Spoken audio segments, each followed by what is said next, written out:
359 centimeters in feet?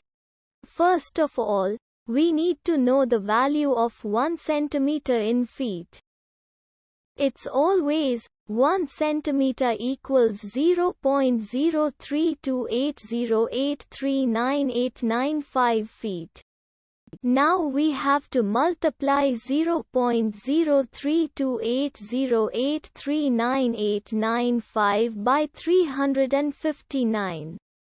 Therefore, 359 centimeters times 0.03280839895 feet equals 11.7782152230 feet.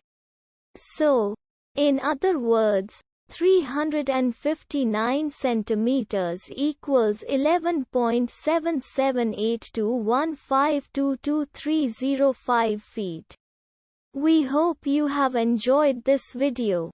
Please like and subscribe to our channel for more videos like this.